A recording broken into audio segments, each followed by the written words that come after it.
Welcome to my YouTube channel Chakradhar Shinde BAMS। आज के video हम देखने वाले हैं रचना शरीर पेपर 1 का गेस पेपर देखने वाले हैं। हमने जो है पेपर 2 का ऑलरेडी देख लिया है। अभी रचना शरीर पेपर 2 आपको पढ़ना स्टार्ट करना है और पढ़ना ही चाहिए, क्योंकि मैं गेस पेपर जब बना रहा था तब मुझे पता चला कि रचना शरीर पेपर 1 इतना लॉन्ग है कि बहुत ज़्यादा टाइम कंज्यूम किया है इसका गेस पेपर बनाने के लिए, क्योंकि इसमें बोन्स है, कौन सा पूछा जाएगा वो भी प्रॉब्लम है, मसल्स है, नर्वस सिस्टम है, उसके बाद में नर्वस सिस्टम है, एंडोक्राइन सिस्टम है, फिर एम्ब्रियोलॉजी है। ऐसे बहुत ज़्यादा टॉपिक्स हैं जिसमें बहुत ज़्यादा डिफ़िकल्टी है गेस करना, लेकिन फिर भी एट द एंड हम निकाल रहे हैं। ये हमने कैसे बनाया गेस पेपर, ब्लूप्रिंट का एनालिसिस किया है। वो भी ज़्यादा हेल्प नहीं कर रहा था, क्योंकि सिलेबस कॉपी में भी जो है सिर्फ दिया है बोन्स सारे के सारे पढ़ो, जॉइंट सारे के सारे पढ़ो। उसके बाद में हमने PYQ का एनालिसिस किया, थोड़ा सा ज़्यादा हमको आइडिया आया। उसके बाद में मेरा खुद का एक्सपीरियंस और मेरी टीम का एक्सपीरियंस, इन सब चीज़ों से मिलके हमने ये गेस पेपर बनाया है। अभी हम गारंटी तो नहीं देते हैं कि 100% यहाँ से पेपर आएगा, हम गारंटी नहीं दे सकते, लेकिन मेरा खुद का एक्सपीरियंस कहता है कि ऑलमोस्ट 60+ मार्क्स का पेपर जो है इस पेपर में से आएगा, जो कि आउट ऑफ 80 LAQ और ACQ होते हैं ना, सिर्फ उतना ही, MCQ नहीं बोल रहा मैं। तो 60+ मार्क्स से इसमें से आएगा, ऐसा मुझे पर्सनल एक्सपीरियंस मेरा बताता है। उसके बाद में अगर आप 60 में से अच्छा सा पढ़ के गए तो 45+, 60, 50+ आप जो है स्कोर कर सकते हो। बाकी MCQ में बचे हुए 2 से 3 क्वेश्चन में आप जो है ईजिली 15 स्कोर कर सकते हो, तो ईजिली आप सेफ स्कोर 65 तक जा सकते हो। तो बाकी के टॉपिक्स आप थोड़ा थोड़ा सुपरफिशियली करके जाओ, ऐसे नहीं बोल रहा हूँ कि बाकी का छोड़ दो। तो स्टार्ट करते हैं हम गेस पेपर के लिए। और गेस पेपर अभी जो है LAQ हम देखने वाले हैं। LAQ जो है कॉम्बिनेशन है, LAQ और ACQ का दोनों का कॉम्बिनेशन है। अगर इतने टॉपिक इधर पे पढ़ लिया आपने तो ACQ के लिए अलग से पढ़ने की ज़रूरत नहीं है। फिर भी मैं ACQ के अंदर भी कुछ टॉपिक्स बताऊँगा आपको, लेकिन आपको ये याद रखना है कि आपको नहीं बोलना है कि LAQ में इतने ज़्यादा टॉपिक्स क्यों, क्योंकि ये पेपर बहुत फास्ट है, बहुत ज़्यादा सिलेबस है इसके अंदर। तो सबसे पहला क्वेश्चन आता है गर्भ शारीर के ऊपर या फिर एम्ब्रियोलॉजी के ऊपर। लेकिन मेरा एक्सपीरियंस खुद का बोलता है कि 99% चांस है कि गर्भ शारीर पे से ही पहला क्वेश्चन आएगा। उसमें क्या पूछा जा सकता है 10 मार्क्स के लिए, मुझे लगता है कि अंग प्रत्यंग उत्पत्ति सबसे यूनिवर्सिटी का फेवरेट क्वेश्चन है।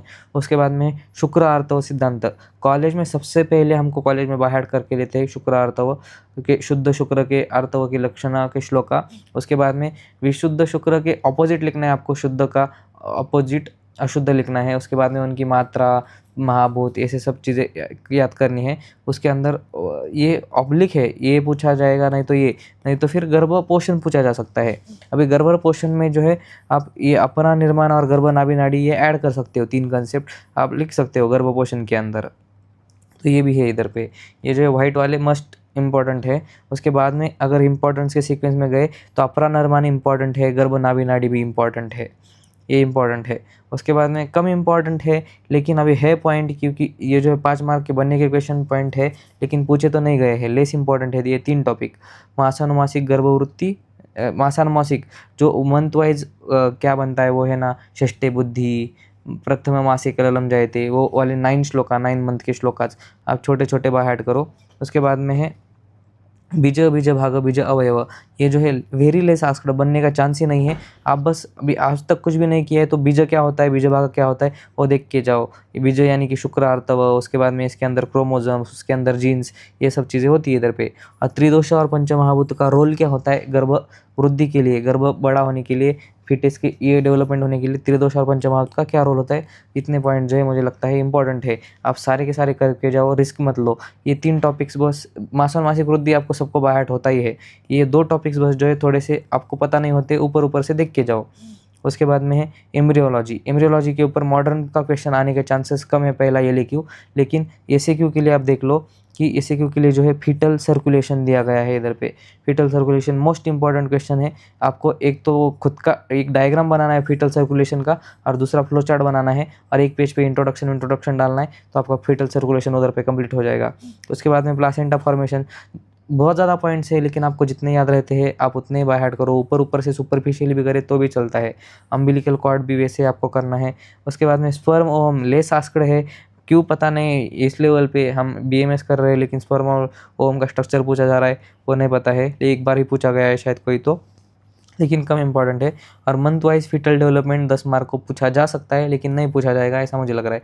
10 मार्क को आप बोलोगे तो फीटल सर्कुलेशन और मंथ वाइज फीटल डेवलपमेंट है, लेकिन 10 मार्क को मैक्सिमम आयुर्वेदिक क्वेश्चन ही आता है गर्भ शरीर के ऊपर। तो इतने आप टॉपिक जो है आपके थोड़े होने चाहिए परफेक्ट। स्पर्म होम सबसे ज़्यादा कम इंपॉर्टेंट है, बाकी ये 4 आपके करके ही जाने हैं मुझे ऐसे लग रहा है। तो ये पहला एलक्यू हुआ। उसके बाद में दूसरा एलक्यू आता है, बोन आता है फिक्स। मुझे लग रहा है कि बोन ही आता है, लगता है क्या आता ही है बोन। तो बोन में कौन से इंपॉर्टेंट है, अभी सिलेबस कॉपी में स्पेसिफिक दिया ही नहीं है कौन से बोन करने हैं कौन से नहीं करने हैं, लेकिन अपर और लोअर लिम्ब के जो बोन्स है वो आपको थोड़ा थोड़ा परफेक्ट करके जाने ही है। आपको मेन मेन पॉइंट्स याद रखने हैं, इंट्रोडक्शन, लॉन्ग बोन है क्या है, कैसा बोन है। उसके बाद में साइड डिटर्मिनेशन के 1-2 पॉइंट याद रख सकते हो तो रखो, फिर एक्सटर्नल फीचर्स याद रखो, मेन मेन पॉइंट याद रखो। एक पार्ट में क्या है बहुत ज़्यादा डिटेल में उधर क्या होता है, इतना ज़्यादा करने की ज़रूरत नहीं है। आप अब अगर आप बोलोगे कि सर बोन का वीडियो बनाओगे के लिए लिखना कैसे है, तो एग्जांपल के लिए एक बना के दे दूंगा, तो आप कमेंट करो। तो ये clavicle, scapula, humerus, ulna radius, ये जो है हाथ के इंपॉर्टेंट है। फिर पैर में क्या, हिप बोन, फीमर, पटेला, टिबिया, फिबुला, ये सब इंपॉर्टेंट है, तो ये आपको करने हैं। अभी वर्टिब्रे किसी को लग रहा है कि सब पढ़ के हुआ है, तो वो जो है टिपिकल और टिपिकल वर्टिब्रे देख सकते हैं, बाकी की चीज़ें जो है थोड़ा थोड़ा ऊपर से देख सकते हैं लिखने के कंटेंट के लिए। उसके बाद में इसके साथ में अस्थि शारीर आयुर्वेदिक का क्वेश्चन, मैंने क्या बोला था, एलक्यू और एसीक्यू मिक्स बताऊंगा, तो एसीक्यू के लिए पूछा जा सकता है अस्थि शारीर। अस्थि शारीर में क्या इंपॉर्टेंट है, डेफिनेशन, इन्यूमरेशन और क्लासिफिकेशन, ये इंपॉर्टेंट है। लेकिन इंडिविजुअल अस्थि जो है, कोई तो एक ही अस्थि जो है ऐसे क्वेश्चन के साथ में बोलता है कि एक अस्थि को थोड़ा डिटेल में बताओ, तो आपको कुछ तो लिख के आना है। एक एक अस्थि पढ़ते बैठ गए तो आपका जो है पेपर कवर नहीं हो पाएगा, 2 दिन में रिवीजन नहीं हो पाएगा।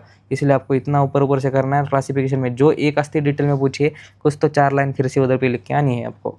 और इधर पे ऑप्शन है ऑस्टियोलॉजी जो होती है जनरल एनाटॉमी के बुक में, वो आपको करनी है। और मसल अटैचमेंट उस बोन को रिलेटेड कौन से एकदम कम, आपको अगर यूनिवर्सिटी को आपको परेशान करना है तो वो आपको पूछेगा मसल अटैचमेंट बताओ, लेकिन आप आजू बाजू के कोई भी मसल लिख के आओ, ब्लैंक छोड़ के मत आओ। और ऑस्टियोलॉजी जो है बस ऊपर ऊपर से देख लो ऑसिफिकेशन क्या होता है, उतना कर सकते हो आप।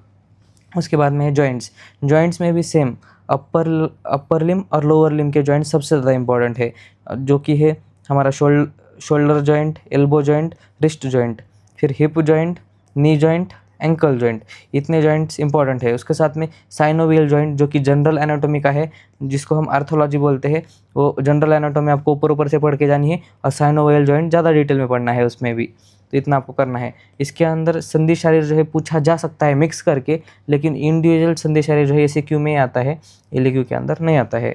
उसके बाद में है नर्वस सिस्टम। बहुत ज़्यादा बच्चे परेशान हैं कि नर्वस सिस्टम क्या है, इसके ऊपर स्पेसिफिक वीडियो लाने वाला हूँ कि नर्वस सिस्टम के इंपॉर्टेंट टॉपिक्स कौन से हैं, लेकिन वो वीडियो आने के लिए थोड़ा सा टाइम लगेगा, कल सुबह तक आ जाएगा।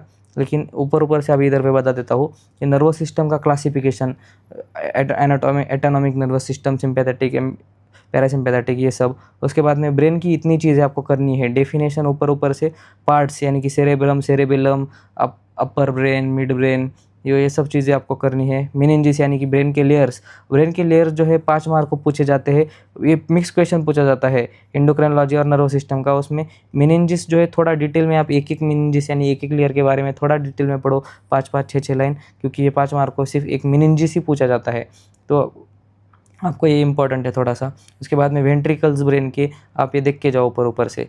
उसके बाद में है मेडुला ऑब्लोंगेटा, डी के क्वेश्चन है, डी के यानी कि सिर्फ एक किसी क्यों आता है डी के क्वेश्चन पे से, लेकिन वो मैक्सिमम जो है मेडुला ऑब्लोंगेटा के ऊपर आता है। कभी कभी क्रेनियल नर्व पे आता है, लेकिन क्रेनियल नर्व पढ़ने मत जाओ, बाकी के सारे नाम बाय हार्ट करके लो, लेकिन पढ़ने मत जाओ, बहुत टाइम जाएगा ऐसा मुझे लगता है। फिर न्यूरॉन का स्ट्रक्चर जो आपको बेसिक आता है उसको ही थोड़ा सा डिटेल में पढ़ना है, और 4-5 पेज भर के आना पड़ता है, इसीलिए इतना ये इंपॉर्टेंट है। अभी इसमें लेस इंपॉर्टेंट क्या है, सेरेबेलम और स्पाइनल कॉर्ड एक बार एसीक्यू में पूछा गया है, लेकिन सेरेबेलम पूछा ही नहीं जाता है, लेकिन फिर भी अगर किया है तो रिवाइज करके जाओ ऐसा मुझे लगता है। क्योंकि और अगर आपको इसके नोट्स चाहिए या फिर वीडियो चाहिए तो मेरे एक पुराने चैनल पर है, उसका लिंक चाहिए आप मुझे व्हाट्सएप पे मैसेज करो, एंड में आपको जो नंबर मिल जाएगा। फिर एंडोक्राइनोलॉजी ऑप्शनल क्वेश्चन है इधर पे, और ये 3 टॉपिक आपको बता रहा हूँ, तो इतना मत समझो कि इतना ज़्यादा है, क्योंकि इसके अंदर से जो है 2 एसीक्यू भी कवर होने वाले हैं ऑटोमेटिकली इतना पढ़ने के बाद। उधर पे मैं अलग टॉपिक आपको नहीं बताने वाला हूँ, इतना याद रखो। एंडोक्राइनोलॉजी में थायराइड ग्लैंड और पिट्यूटरी ग्लैंड जो है सबसे ज़्यादा इंपॉर्टेंट है, 10 मार्क को पूछे जा सकते हैं, या फिर ये मिक्स क्वेश्चन पूछा गया तो 5 मार्क को ये 2 पूछे जा सकते हैं। पैराथायरॉयड और सुप्रारेनल ग्लैंड पहले से पढ़े तो रिवाइज करके जाओ, वरना अभी आपके ऊपर है, वो भी जो है इम्पॉर्टेंट है। आप 4 ही ग्लैंड है, 4 ग्लैंड के 4 ग्लैंड बता दिए, इसलिए मैं आपको जो है 2 इंपॉर्टेंट बोल रहा हूँ, 2 कम इंपॉर्टेंट बता रहा हूँ। लेकिन क्योंकि एनाटॉमी जो है पेपर 1 बहुत ज़्यादा वास्ट है। उसके बाद में लिम्फेटिक सिस्टम, ये से क्यों आता है, ये लिक्यू नहीं आता है, लेकिन इधर ही पॉइंट्स बता रहा हूँ, बाद में ये से क्यों कवर हो जाए इसलिए। लिम्फेटिक सिस्टम में सबसे ज़्यादा इंपॉर्टेंट है लिम्फ नोड, स्प्लीन आपको तो करना ही चाहिए, आपको खुद को भी नॉलेज पता चल जाएगा थोड़ा सा, और ये भी पता चल जाएगा। ऊपर से करो, लिम्फेटिक सिस्टम के नोट्स चाहिए मुझे, कमेंट करो लिम्फेटिक सिस्टम। अगर 4-5 कमेंट भी आ गए तो मैं ग्रुप पर डाल दूंगा, व्हाट्सएप ग्रुप है हमारा, उधर पे डाल दूंगा। थोरेसिक डक्ट भी कम पूछा जाता है, लेकिन ये होता है। तो ओवरऑल लिम्फेटिक सिस्टम जो है इधर पे पूछा जा सकता है, ओवरऑल लिम्फेटिक सिस्टम। तो उसके नोट्स आपको जो है, मैं क्यों डाला ये पॉइंट, क्योंकि इसके नोट्स बहुत शॉर्ट नोट्स है, जिसको आप बड़ा करके लिख सकते हो। मेरे व्हाट्सअप चैनल पर मिल जाएंगे आपको, जो है व्हाट्सअप ग्रुप पर मिल जाएंगे, टेलीग्राम पर मिल जाएंगे, तो आप वो ऊपर से देख लो 1-2 बार। वो लिम्फेटिक सिस्टम के नोट्स 10-12 पेज होंगे। उसके बाद में स्टार्ट होते हैं एसीक्यू। पहला एसीक्यू, शरीर और षडांग शरीर, ये 2 ही आते हैं। और शरीर को बड़ा कैसे करना है, शीर्ये तेने नीति शरीरम, एक ही डेफिनेशन नहीं होती है, शरीर के 2 से 3 श्लोक है। दोष धातु मलामूलम ही शरीरम, हे श्लोक आपको बड़ा करना है कैसे, 3 दोषों के बारे में लिखो, 7 धातु के बारे में लिखो, 3 मल के बारे में लिखो, और पेजेस भर दो आप। और फिर ये जो है 6 क्वेश्चन, मैंने क्या बोला था कि ये क्यू से अपने आप कवर हो जाएंगे। तो ये जो ये क्यू के टॉपिक है, यही टॉपिक जो है गर्भ शरीर के और एम्ब्रियोलॉजी के, इधर से फिर से आपको जो है फर्स्ट ये क्यू में पूछे जाते हैं। लेकिन इधर पे जो है मॉडर्न क्वेश्चन मैक्सिमम पूछा जाता है इधर पे एसीक्यू के अंदर, यानी कि इधर पे एम्ब्रियोलॉजी में फीटल सर्कुलेशन, प्लासेंटा फॉर्मेशन और अम्बिलिकल कॉर्ड, ये फेवरेट क्वेश्चन है यूनिवर्सिटी के। मंथ वाइज फीटल डेवलपमेंट कम पूछा जाता है, और स्पर्म और ओम का स्ट्रक्चर भी इधर कम पूछा जाता है। तो ये हुआ 6 एसीक्यू।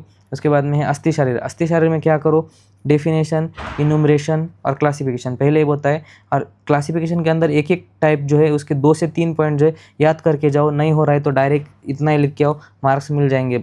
1-2 मार्क्स कम मिलेंगे, लेकिन अगर आप एक करते गए तो बहुत ज़्यादा टाइम लगेगा इधर पे आपको। तो करने तो कर सकते हो, एक टाइप को थोड़ा 2 से 3 पॉइंट्स आप देख लो, क्योंकि एक डिटेल में पूछा जाता है इतनी चीज़ें बताने के बाद।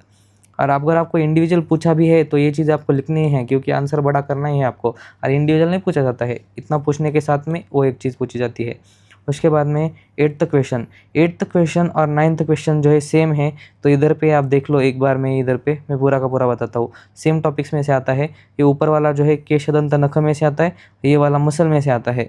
लेकिन पेशी शरीर का इधर ऑप्शन है, लेकिन कम पूछा जाता है।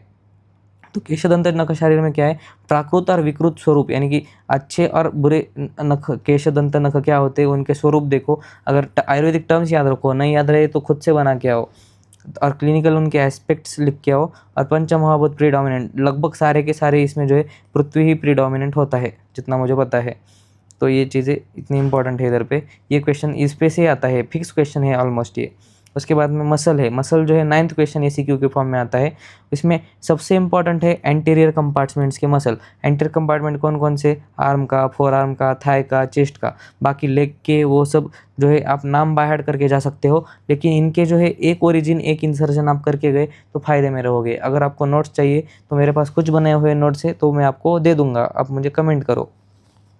उसके बाद में पेशी का जो क्वेश्चन आता है ना, वो ऑप्शनल है, लेकिन आप फिर भी ऑप्शनल है तो छोड़ के नहीं जाना है। डेफिनेशन, क्लासिफिकेशन और इनुमरेशन करके जाना है आपको। डेफिनेशन की श्लोका करो, नहीं तो डायरेक्ट लिख के आओ इंग्लिश में। और 9th क्वेश्चन मैंने आपको बताया कि यही टॉपिक्स है, सारे के सारे यही टॉपिक्स है। बस 8th वाले में ये आता है, 9th वाले में मसल आता है। उसके बाद में है संधि शरीर। संधि सबसे ज़्यादा इंपॉर्टेंट क्वेश्चन है, क्योंकि 5 मार्क को आता ही है। डेफिनेशन का एक श्लोका करो, क्लासिफिकेशन करो, 8 टाइप्स आते हैं उसमें। वो एक मोबाइल, इमोबाइल वाला, आयुर्वेदिक वाला क्लासिफिकेशन है, वो भी करके जाओ, थोड़ा आंसर बड़ा होगा। इन्यूमरेशन लिखो, अलग अलग आता है उसने कितना बोला है। और एक क्लासिफिकेशन के अंदर वो जो 8 टाइप्स है उनके 1-1, 2-2 एग्जाम्पल करके जाओ। उसके बाद में 11th और 12th जो एसीक्यू है वो 4th एलक्यू में से आते हैं, जो कि है हमारा नर्वस सिस्टम, और उसके बाद में कौन सा, एंडोक्राइन सिस्टम, उसके साथ में है लिम्फेटिक सिस्टम।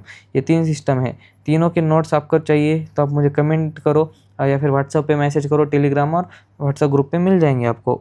तो इतना ही था पेपर 1 में, रचना शरीर पेपर 1। सबसे ज़्यादा लेंदी है, मुझे बुरा लग रहा है कि इतना मैं आपको क्यों बता रहा हूँ, लेकिन कम बताऊँगा आपके मार्क्स कम आ सकते हैं, क्योंकि बहुत सारे स्टूडेंट्स को मैं डिस्क्लेमर देता हूँ कि बाकी का ऊपर ऊपर से पढ़ो, लेकिन नहीं पढ़ रहे हैं। इतने सारे पेपर में फ़ायदा तो हुआ है, लेकिन ये पेपर में थोड़ा-सा मुझे भी कॉन्फिडेंस कम लग रहा है। लेकिन इतना अगर करोगे तो मुझे ईज़ी लग रहा है कि 60 प्लस मार्क का जो है इसमें से ही आएगा, जितना मुझे लग रहा है। और बाकी का जो 20 मार्क्स का आएगा, उसमें समझो आप 4 क्वेश्चन में 5 मार्क या फिर 6-7 मार्क मिल गए समझो इधर, और ये 60 में से जो है 45 मिल गए, तो इधर पे एलक्यू और एसक्यू में आपका जो है पासिंग हो रहा है ना, तो फिर एमसीक्यू के लिए आपको उतना टेंशन लेने की ज़रूरत नहीं है। इसके बाद में है कि 8th एसक्यू मैंने बोला कि केशदंत नख, 9th एसक्यू मसल में से आएगा, ऐसा जितना ट्रेंड चल रहा है यूनिवर्सिटी का। आयुर्वेदिक क्वेश्चन के लिए कैसे लिखना है, इंट्रोडक्शन, डेफिनेशन, फिर डायरेक्ट क्वेश्चन के पॉइंट पर आना है आपको, और श्लोका लिखना है, श्लोका को बॉक्स करना है।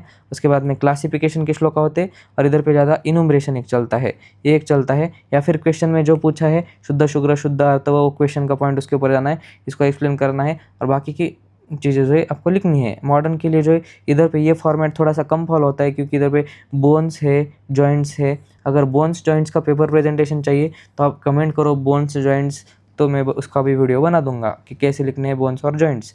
फॉर्मेट बता दूंगा, एक एक के ऊपर वीडियोस नहीं पॉसिबल है, क्योंकि एक ही दिन बचा है, कल संडे, बाद में तो मेरा कॉलेज रहता है। मॉडर्न के क्वेश्चन के लिए फॉर्मेट आपको पेपर 1 में भी बताया था, ये करो। डायग्राम्स आपको जो है लॉन्ग बोन है तो पूरा का पूरा एक पेज होता है, उसमें एंटीरियर साइड इधर निकालो, पोस्टीरियर साइड ऐसे नहीं इधर निकालो। अगर लॉन्ग बोन नहीं है तो ऐसे क्या करो, हाफ पेज में इधर ये डायग्राम निकालो, हाफ पेज में एंटीरियर पोस्टीरियर ऐसे निकालो। बोन के लिए डायग्राम यूज़ करो। जॉइंट्स के लिए जो है सिंपल, आपको जो है 2 हड्डियाँ दिख रही है, 2 हड्डियों के अंदर कुछ तो बना के आओ, लेकिन डायग्राम बना के आओ। Diagrams are very important in modern questions. और इधर आयुर्वेद में जो है मर्म शरीर नहीं है, तो आयुर्वेदिक डायग्राम्स की ज़रूरत नहीं है, मर्म के लिए वो ज़्यादा इंपॉर्टेंट आती है, बाकी के कंसेप्ट में नहीं आती है। तो इतना ही, तो ये सारे पॉइंट्स आपको पता ही है। हमारी एक्सपर्ट टीम है, Rohit sir, Gaurav sir, Sairaj sir, Pranav sir, ये सारे के सारे जो है फर्स्ट ईयर के टॉपर स्टूडेंट्स हैं। ये जो है इनका जो है नॉलेज में यूज़ कर रहा हूँ, और मैं खुद का एक्सपीरियंस और मेरा जो स्किल है कि पेपर प्रेजेंटेशन, एंड मोमेंट पर पढ़ना कैसे, वो सारी चीज़ें मिलके हमारे गेस्ट पेपर्स बनाते हैं। तो आज की वीडियो में इतना ही। अगर आपको डाउट्स है, बहुत ज़्यादा डाउट्स है, तो आप जो है इस नंबर पे मुझे मैसेज कर सकते हो। आपको उसके लिए जो है पहले मेरा नीचे सब्सक्राइब के बाजू में ज्वाइन बटन दिख रहा होगा, उसकी अगर आप बेसिक मेंबरशिप लेते हो, जो कि कुछ 120-130 रुपीज़ की आती है, तो आपको व्हाट्सएप पे फुल सपोर्ट मिलेगा। सबसे पहले भी आप मेरे मेंबर्स को पूछ लो, जितने भी 10-12 मेंबर्स है, मैं सबसे पहले उनको रिप्लाई देता हूँ, बाकी बाद में दूसरे लोगों को देता हूँ। अगर आपको कॉल भी करना है तो आप मेरी प्रीमियम मेंबरशिप ले सकते हो, आपको कॉल पे सपोर्ट मिलेगा। तो इतना ही आज की वीडियो में। अगर आप इंस्टा पे भी मैसेज करो, मैं रिप्लाई देता हूँ। नोट्स के लिए टेलीग्राम चैनल करो, व्हाट्सएप ग्रुप भी हमने नया नया बनाया है, जिसके 2 दिन में हमारे जो है 600 प्लस मेंबर्स भी हो गए। तो आज की वीडियो में इतना ही। Thank you.